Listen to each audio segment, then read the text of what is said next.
signalé encore ce matin à la frontière polonaise. 50 migrants ont été arrêtés par la police alors qu'ils tentaient de traverser le passage illégalement. Depuis plusieurs semaines maintenant, des milliers de personnes, hommes, femmes, enfants, se retrouvent pris au piège dans cet entre-deux. Une vague migratoire orchestrée par le régime biélorusse, selon l'Europe, commanditée même par Moscou, qui a ce matin réagi avec force, menacée à son tour la Pologne. Les explications et les derniers rebondissements sur place à la frontière à Sokolka, côté polonais, avec notre envoyé spécial Gulliver Krag.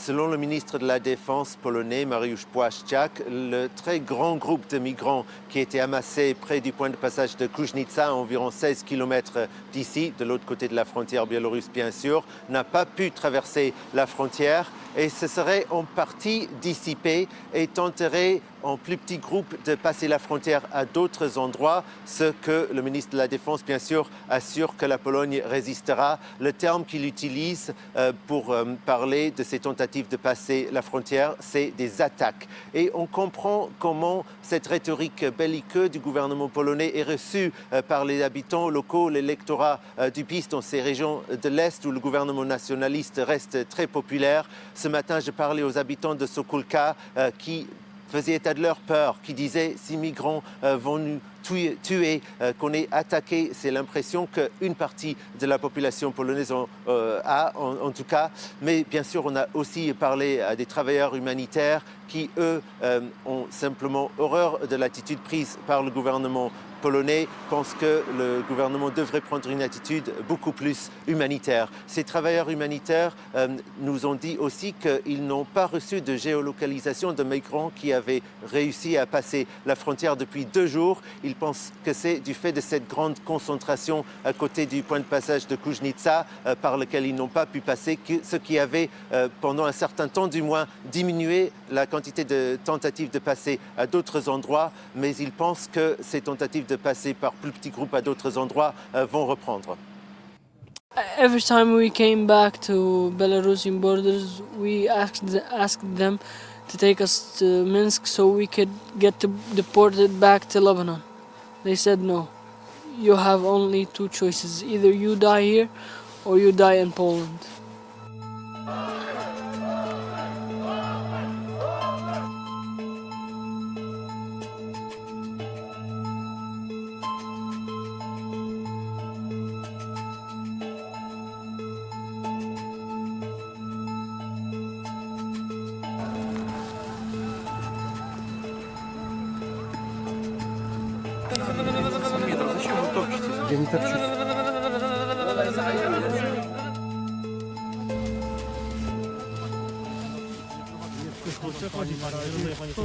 Yeah, we met and there was 3 people who has been robbed and hit. One of the men was hit heavily by the Polish people, as they told. He had been beaten in the head with the metal stick, and there was just an ambulance that took him to the hospital.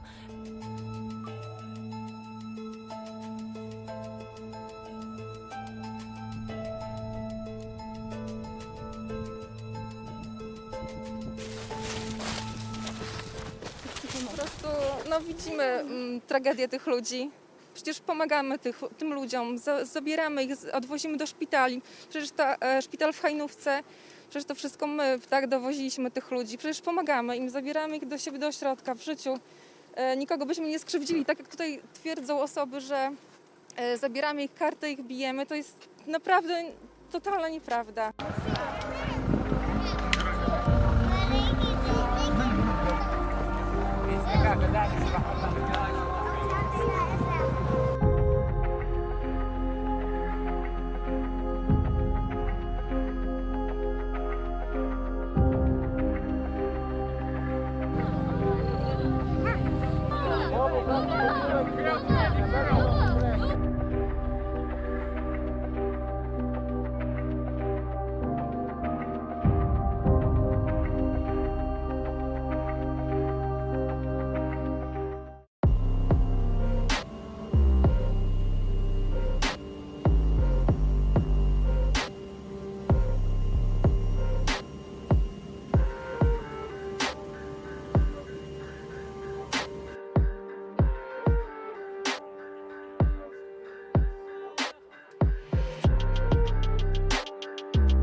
Wiemy, że jest to w pełni zaplanowana akcja, która ma na celu naruszyć suwerenność naszego państwa.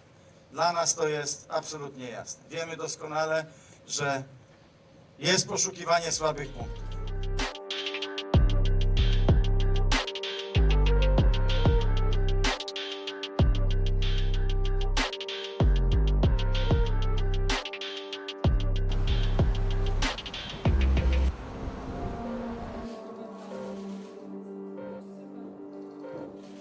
Kto by pomyślał jeszcze miesiąc, 2 miesiące temu, 3 miesiące temu, że będziemy się mierzyć z działaniami o charakterze żywych tarcz, bo reżim Łukaszenki używa cywili jako broni współczesnej wojny hybrydowej.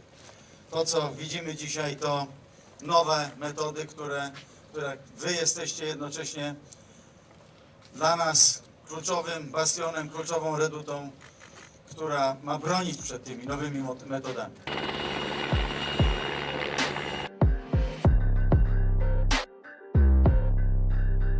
То это сразу же вовлечет в этот водоворот России.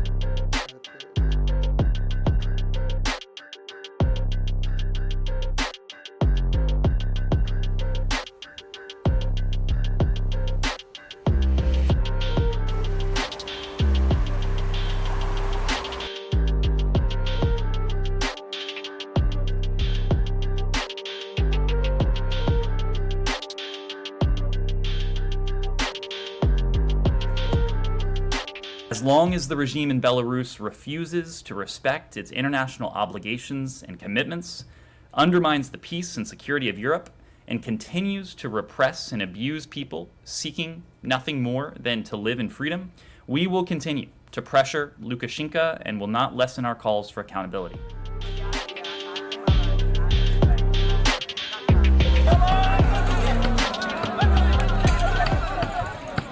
Les derniers développements depuis cette frontière avec notre envoyé spécial Gulliver Krag.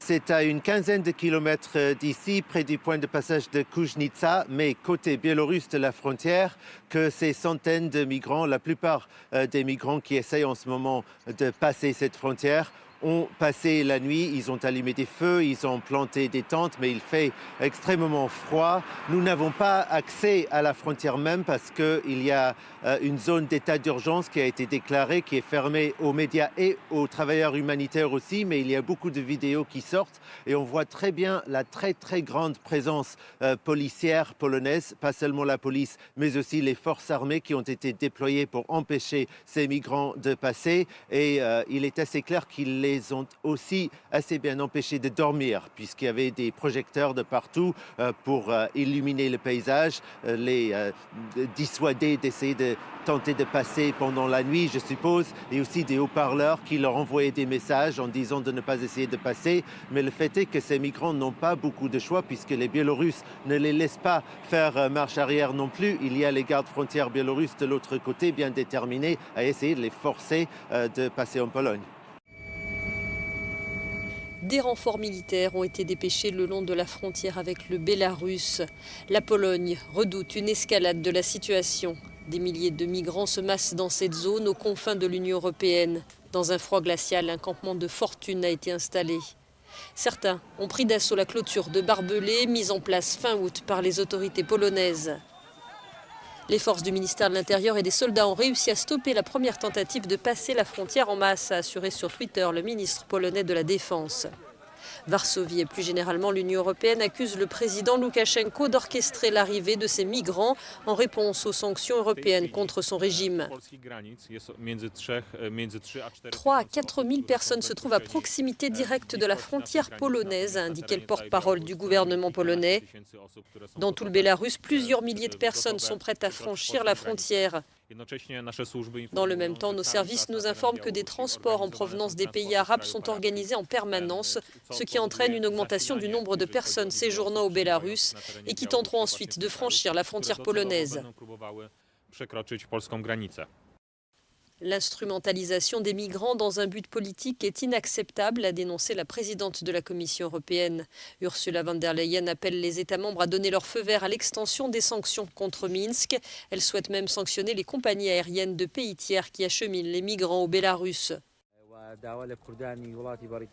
Depuis la fin de l'été, la situation ne cesse de se détériorer. Au moins 10 migrants sont morts jusqu'à présent dans la région, dont 7 du côté polonais, selon un quotidien local. La situation se tend à la frontière entre la Pologne et le Bélarus, que des centaines de migrants en provenance du Moyen-Orient tentent quotidiennement de traverser illégalement pour demander l'asile dans l'Union européenne. Dimanche, une soixantaine de migrants coincés côté Bélarus ont essayé de pénétrer en Pologne, tentant de démolir une clôture de barbelés et jetant des projectiles sur les forces de sécurité.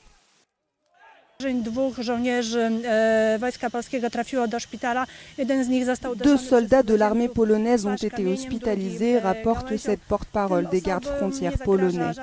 L'un d'eux a été frappé avec une pierre, l'autre avec une branche, mais leur vie n'est pas menacée, ils ont déjà quitté l'hôpital. Quelques membres des gardes aux frontières ont été légèrement blessés, mais il n'a pas été nécessaire de les hospitaliser. Les migrants étaient très agressifs, mais ils n'ont pas traversé la frontière. Ces tentatives ont été stoppées.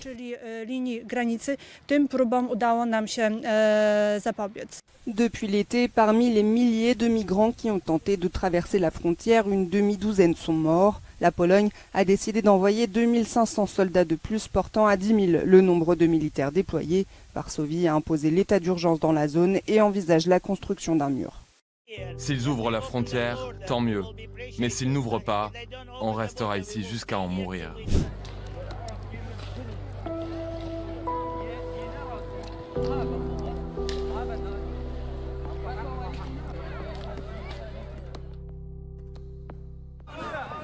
On n'a pas d'eau, de nourriture. Combien de temps on va attendre? Je ne sais pas, on ne sait pas. Combien de temps? Tout le monde est en train de mourir de soif, de faim et de tout ça.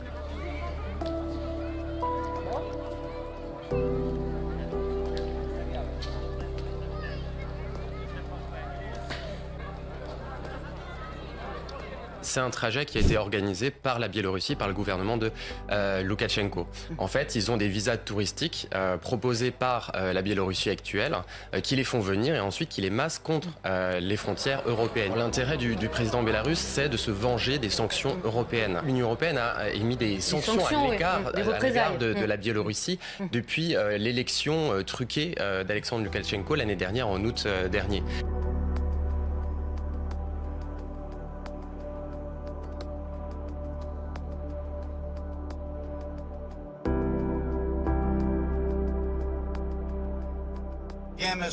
Nous savons qu'il s'agit d'une opération entièrement planifiée, qui vise à perturber la souveraineté de notre pays. Qui aurait pensé, il y a 1, 2, 3 mois, que nous aurions affaire à un régime qui utilise des hommes comme boucliers vivants ?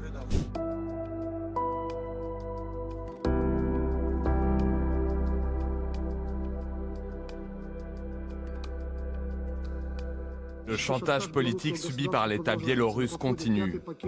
En vue d'une 5e série de sanctions, le prétexte utilisé cette fois est la crise migratoire provoquée par l'Union européenne et ses membres frontaliers de Biélorussie.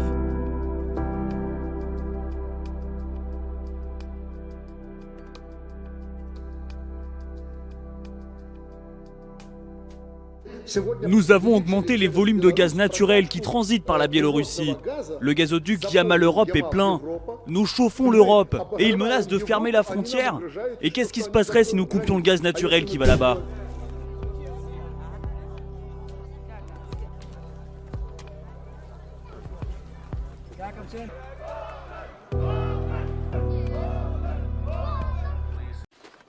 À la frontière avec la Biélorussie, les barbelés sont déjà installés. Mais la Pologne veut aller plus loin et construire un mur de 180 km de long pour un coût de 353 millions d'euros. Le but, empêcher les migrants de franchir la frontière. Il y a une guerre hybride à la frontière polono-biélorusse avec un déplacement massif et forcé de citoyens d'autres pays vers la Pologne organisé par le régime de Loukachenko. La Pologne, tout comme l'Union européenne, accuse en effet le régime biélorusse d'organiser une crise migratoire en réponse aux sanctions à son encontre. Des milliers de soldats polonais ont été postés à la frontière, l'état d'urgence a été décrété. Mais ce projet colossal du gouvernement nationaliste polonais ne fait pas exception. Partout en Europe, de la Grèce à l'Estonie, des murs s'érigent. La Pologne et 11 autres États ont même demandé la semaine dernière à l'Union européenne de financer ces barrières frontalières, au motif qu'elles relèvent de la protection des frontières européennes communes. Cette lettre, c'est en quelque sorte une sorte de déclaration de guerre à l'esprit européen. C'est-à-dire que l'idée d'avoir en Europe un continent ouvert, prospère et accueillant est quelque part battue en brèche par ces pays. En réponse, la Commission européenne assure que même si elle ne s'oppose pas aux murs le long des frontières, elle ne financera pas leur construction.